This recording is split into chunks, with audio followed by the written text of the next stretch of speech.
Welcome to IRO Live with host Bob Bay. You guys, I am so excited to have Tom here today to talk about what God's done in his life. Now, no matter where you're at or what you've been through, I mean, we all come into recovery or restoration or wherever we're at with a concept and idea of who God is, right? And then we realize that our concept is wrong. And then we begin to build a relationship with God.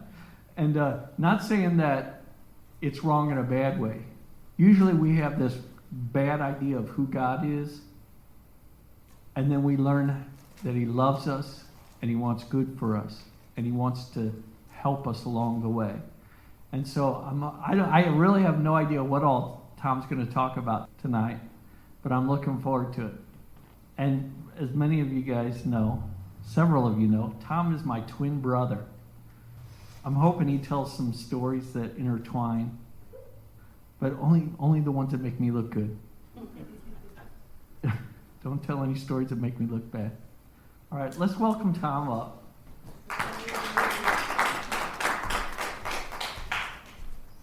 Hi, everybody. Like Bob said, my name is Tom. I identify as an alcoholic and an addict. But I was thinking about what I was going to talk about tonight, and really, my biggest problem is living right here, right now. One of my favorite inspirational people that I listen to talks about anything to get out of right here, right now. That's all he wanted, whether I'm going up, down, or out the door. You know, when the young guy was stepping out, what was running through my mind is, I get it. Got to get out of right here, right now. I don't know where I'm supposed to be, but I got to get out of right here, right now. I came in through a 12-step program. I came in originally through NA, and just for me, what I found is there wasn't really a structure. There wasn't really a path to God in that program for me. And for those it works for, great and wonderful, but it wasn't for me. And eventually I was introduced to Alcoholics Anonymous, and that's the recovery program that my life has been built around. And as I grow in my relationship with God, I'm trying to expand that and be open to looking at other things. I've been following the podcast. I don't know if you all regularly attend, but you've never seen me before, so you know I don't, but I've been following the podcast. And Bob's always been one of my, couple of just quick Bob stories. He's not always been one of my heroes, but at different points in my life, he's been one of my heroes. And today, one of the things I love to do is talk about God with Bob, because his understanding and his faith just blow me away. But then there's also a lot of things that I just completely don't understand. The last podcast, he was talking, I think the emphasis was more about step four, and he was talking about this guy Elijah, and Elijah started talking to God, and he's got this relationship, and he asked God to not have it rain for 2.5 years or something, and then Bob goes on with the point he's talking about, and my mind's stuck on, okay, why'd this dude not want it to rain for 2.5 years? You know, I really wanted to know that. And, but when I'm talking one-on-one with him, I ask him all those questions. And I imagine a lot like God does. He just kind of, rolls his eyes and smiles and says, we'll talk about it. Like I said, from the very beginning, my earliest memories are, I had to get out of right here, right now. Never been comfortable in my own skin. And I didn't know where I was supposed to be, but I knew I wasn't supposed to be wherever I was. And if I was just somewhere else, everything would be okay. One quick story. Bob had this old orange VW Bug with this stick that didn't work right, no heater, and we had a gas propane heater in it. I don't know how we didn't die. We'd steal vodka from somewhere. I don't remember where we were stealing it from. And he always had this giant gallon jug of orange juice, and we'd go out to have fun, okay? Well, there was this little lady working at some fast food restaurant, And I'd always be like, let's go by and see her. Let's go by and see her. I want to see her. I want to see her. And we go walking in one day, and Pam's behind the counter. And that's where Bob meets Pam. And so I always take credit for them meeting, you know? Always do. A little bit later, we get a little bit older, and one of the things I've never really told Bob about this, but a lot of times I'm following him. I'm watching what he does. If you ever do that, I watch people. Well, this guy's doing it this way, and he seems to be happy, so I'm going to give that a shot, okay? So when I was young, I'd be watching Bob. He comes home one day, and he says, I'm going to join the Army. You know, I didn't know what I wanted to do with my life, but I knew I had to get out of right here, right now, okay? So I said, that's a great plan. I'm going to join the Army. Now, what I couldn't really admit to myself then, and I didn't come to understand until I got older and I'd done some step work and started to develop a relationship with God, but I was running from life. I was afraid of whatever that next step was. And in my mind, I thought, if I join the Army, they'll teach me how to be a man. And then I'll fit in, and then I won't be afraid, and I'll fit in my own skin, and life will be okay. But no matter where I went in life, I took me with me, you know? And so I joined the Army, and the job I was in, I could not go near the drugs. Couldn't do it. At best, it'd be a dishonorable discharge. More than likely, you get to spend a little time in Leavenworth. So couldn't go near the drugs, but we could drink. And so I started having blackouts when I was 18 years old, but it got me out of right here, right now. One of the things, and I won't get stuck in the problem, I want to move to the solution, but I think it's important. So I became a runner, you know. St. Louis is the problem. If I get out of St. Louis, it'll be okay. I'm in North Carolina, I'm in the Army. If I can get out of North Carolina, if I can get out of the Army, it'll be okay. I end up in Ohio, and I was going to go to school in Ohio. I never quite got enrolled, but I met my higher power. Her name was Lisa. Okay? And she introduced me to a different drug. And soon that became my higher power. And I don't know really what happened to her. I hope she's doing okay today. But I found this drug that would change my life. Okay? The problem was Ohio. I just had to get out of Ohio. And if I could do that, everything would be okay. And so I left Ohio, and the problem became, I was back in St. Louis, and the problem became St. Louis. And by this time, I'm almost done, and I'm a child, and I'm almost done. There's nowhere left to go. Bob and Pam were down in Texas. They had one kid. They were having kids. And I said, you know what, I'm going to go down to Texas. Pam had told me Bob was having a bit of a drug problem. And so I said, you know what, I'll go down to Texas. I can help Bob out. Okay? I can help him out. That was a lie. That was a lie. I went down to Texas because I figured he'd be the connection. And everything would be okay. Very shortly after that, what we were doing wasn't working, and I'm couch surfing. And they called me Bubba at the beginning of the meeting. That came from his oldest daughter, couldn't say brother. It came out as Bubba. And so they just started calling me Bubba. But I'm couch surfing in his house. I have no job. I'm dragging them down. He was doing pretty good dragging them down himself, but I'm not helping the situation.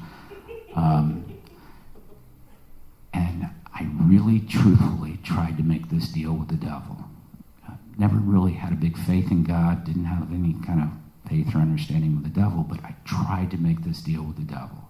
You know, my life's going nowhere, so if you want it, it's yours.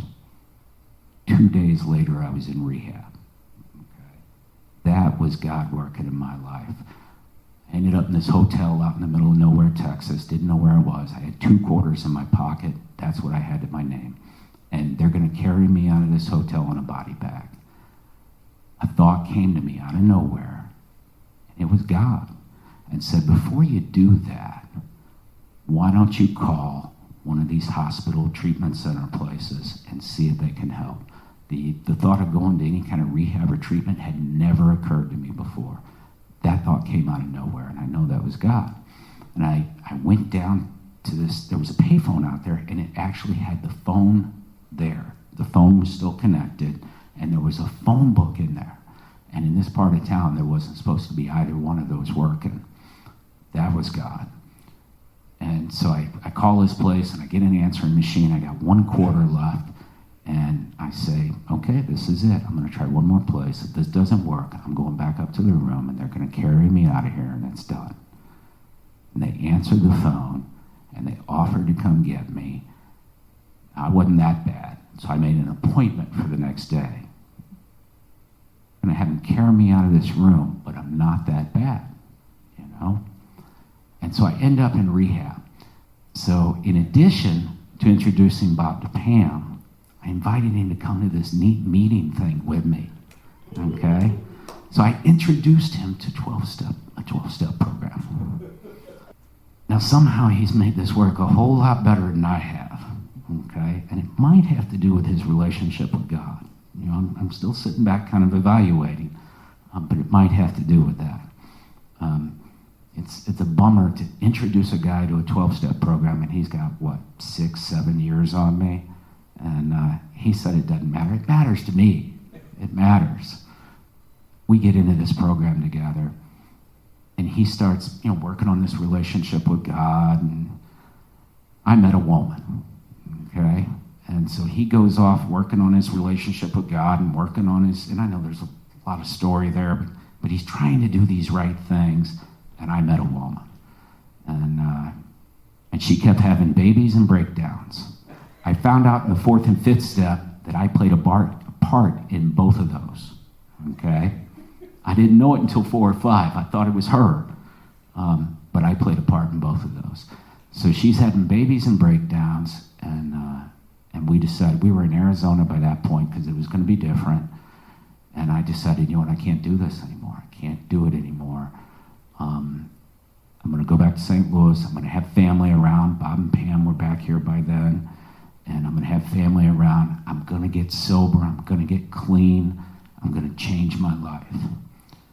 And I came back to St. Louis, and I went to this meeting, and I told this group of people, you guys don't understand. You don't understand. You drank, you drugged, you quit, your life's beautiful, okay? I have to have it. I can't live without it. Without it, my life is a mess, okay? You don't understand. And the whole room starts laughing. What are they laughing for? This doesn't make sense. Guy comes up to me after the meeting, and he says, I understand what you're thinking. He starts talking about how he feels and how he thinks and all this stuff that we're not supposed to talk about, And he says, I understand all that. He says, why don't we do this? Let's get together once a week, and we'll go through this book that this program had. We'll go through this book, and we'll work these steps, and your life will change. And I get together with him, and he starts talking about God. I'm like, hold up, okay? I don't want anything to do with your God, all right?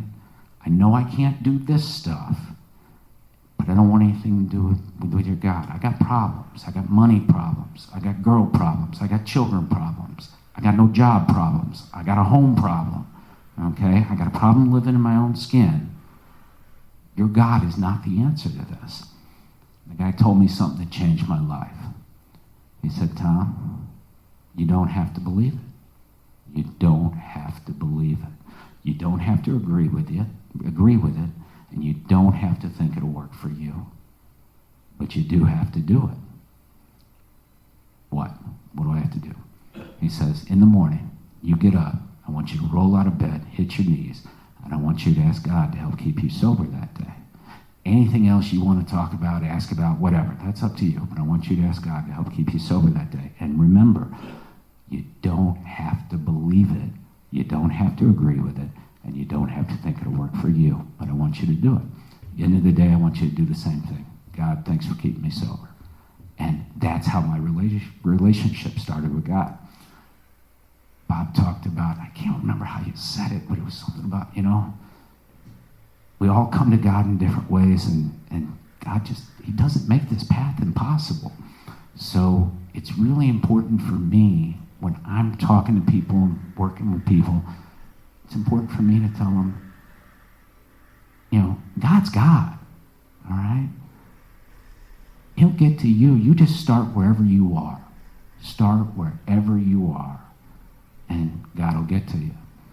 Now, I know today, if you work at it harder and your approach is, you got this really dedicated approach, it seems to work a little better, okay? But I am proof that even if you don't work at it real hard, it'll still work. It'll still work.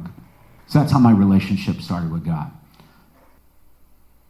Unfortunately, I met a woman. And that's one of my problems. Yeah, it's habit forming. And so I met this woman and moved to Illinois and was still trying to go to these meetings. And she said, you have responsibilities now. She had a couple kids. I had a couple kids. I had this job.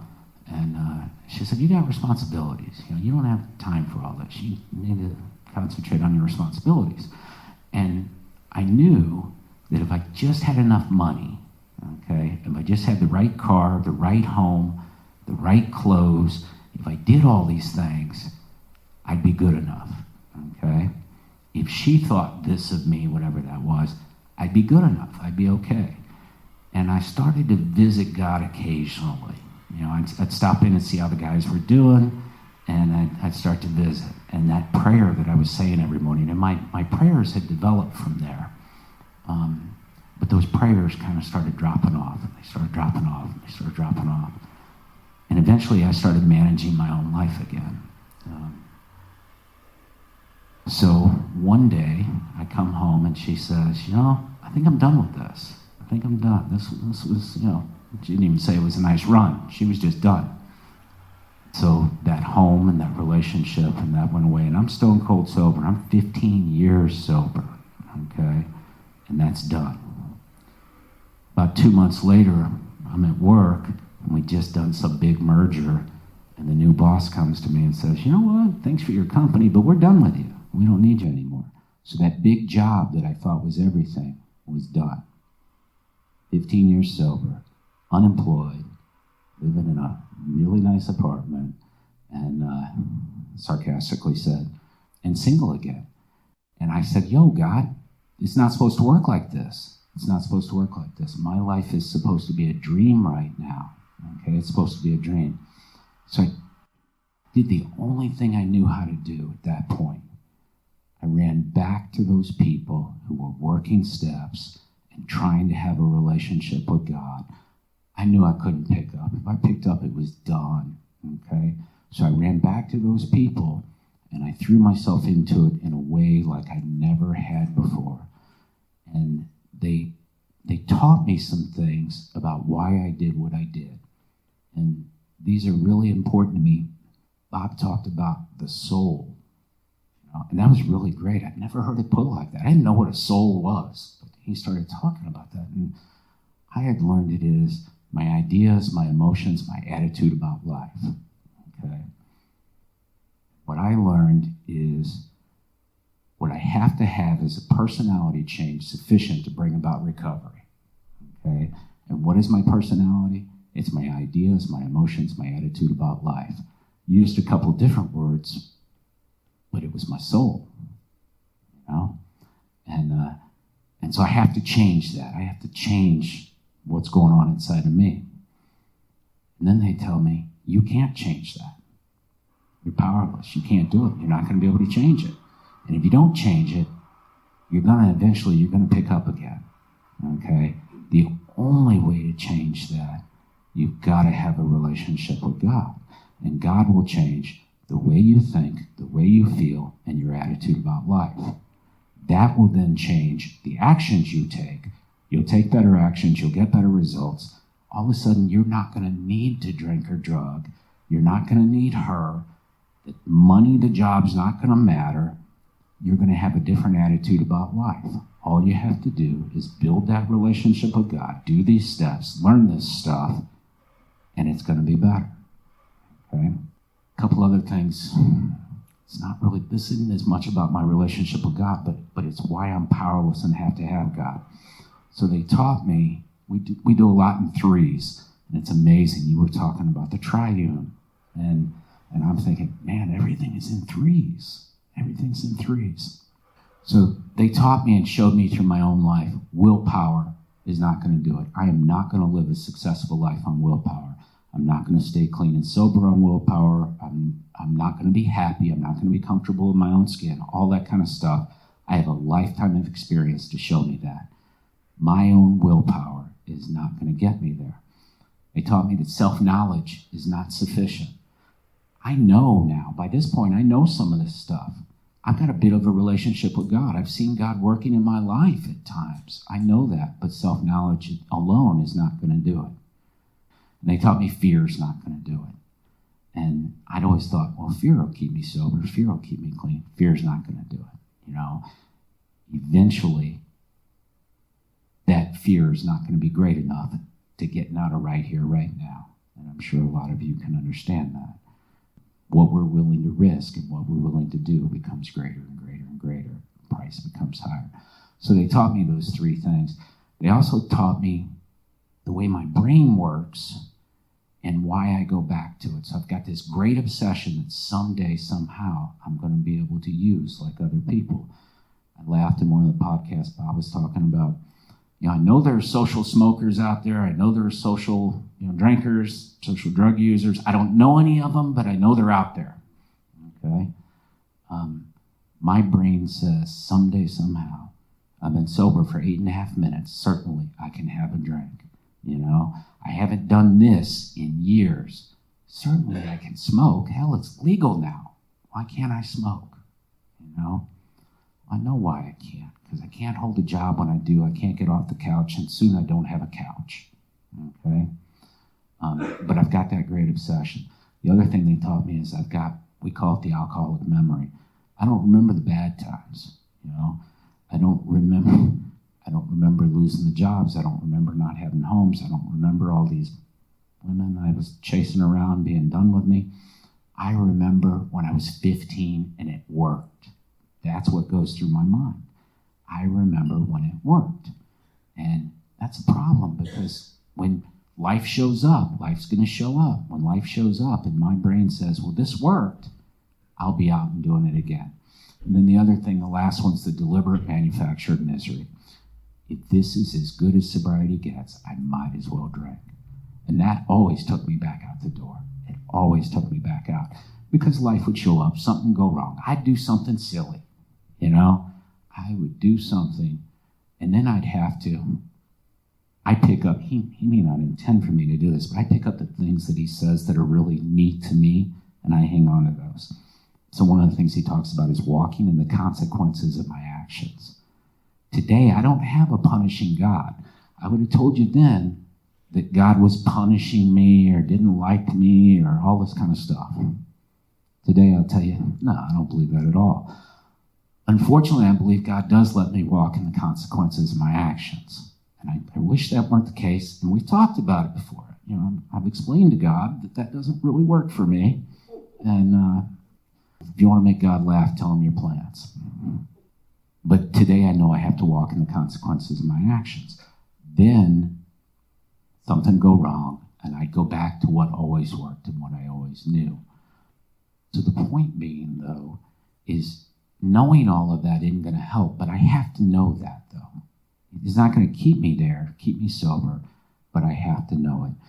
Finally, they explained to me, and I'll kind of wrap up with this. They said, you have a spiritual malady, which only a spiritual experience will overcome. And I'm not that sharp, so they looked up the word for me. Malady is like this seemingly unsolvable problem. So I have this seemingly unsolvable spiritual problem, which only a spiritual experience is going to overcome. And I have to, for me, I'd mentioned personality change sufficient to bring about recovery, plug in whatever your problem is. I have to keep it real simple because when God talks to me, I get scared, okay? So I'm going to call it a personality change. God's going to help me change the way I think, the way I feel, the way I look at life. I really don't want God to talk to me that much because that's kind of scary for me. God talks to me through you guys, okay? That's how I hear God in my life, is through you guys. But I have to have that change if I want a chance of being comfortable in my own skin. So I'll give you just a couple real quick examples, and I really do promise I'll stop. So I said 15 years, that job's done, she's done, the whole, everything's done. And by this point, I'm working with a guy, and he's my sponsor. What he is he's a guy further along the path. He was a guy who had a decent relationship with God. He was a guy that could talk to me about some of those things, okay? Bob had mentioned talking about 4. Yeah, you might want to find somebody to talk to when you're going through 4 and 5. You may not want to do that alone. I love that. That's great advice. So I've got this guy I'm talking to, and someone I'm working with at this job that is not paying me what I'm worth, okay? And it just isn't working. But someone I'm working with comes up to me and says, hey, so-and-so just took over at this company, and she's looking for someone to replace her in this other role. Why don't you apply for it? So right away, my fear kicks in. I can't do that because they might hire me, or they might not hire me. I'm done either way. And so I call this guy I'm working with, and he says, where's God in all this? What do you mean, where's God in all this?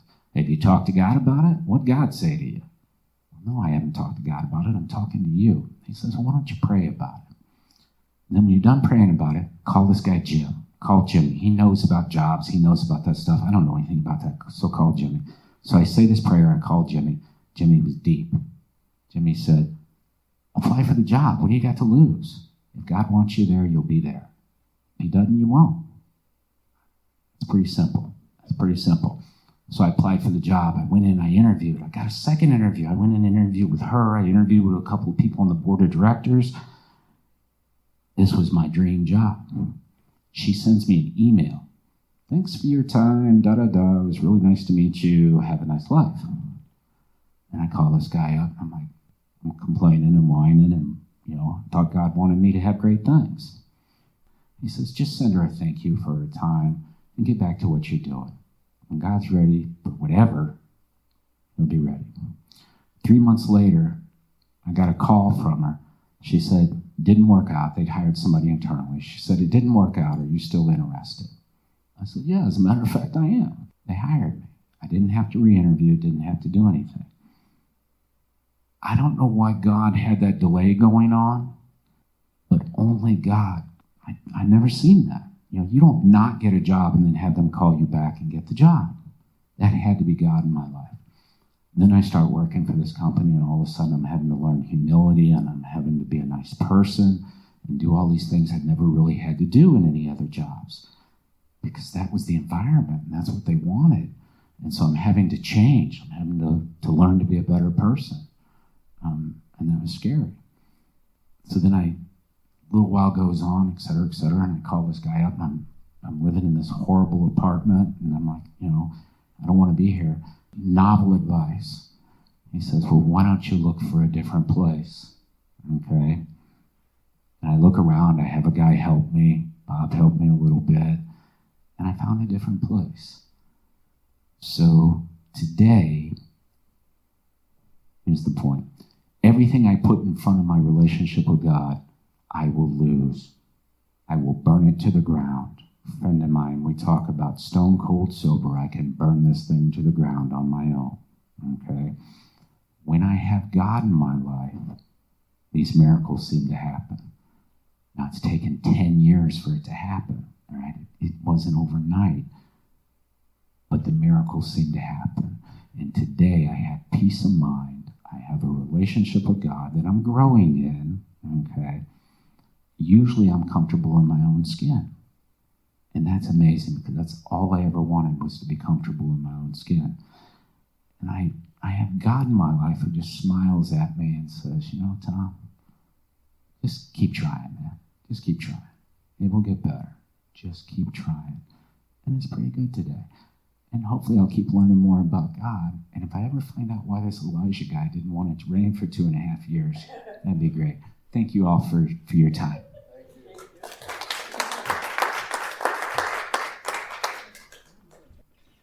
Thanks, Bubba. That was awesome. God wants so much more for us than we even want for ourselves. You know, we have low expectations of life compared to what God has for us, but it doesn't always feel like that. Tom said that, you know, at times he looks up to me, but I'll tell you this, that God has used Tom in my life so many times. If you're around me for very long at all, you'll hear me say, talk to God and do the next right thing. Now, this is the crazy thing. I learned that from Tom. I learned that from Tom. Talk to God and do the next right thing. How crazy is that, right? But it's so true. God will use people in our lives to talk to us when we need it the most. Thanks for listening. Please comment and subscribe for upcoming podcasts. To order your copy of My Real Life, go to the Take Action page at our website, reallifeministries-stl.com, or go to Real Life Ministries STL on Facebook.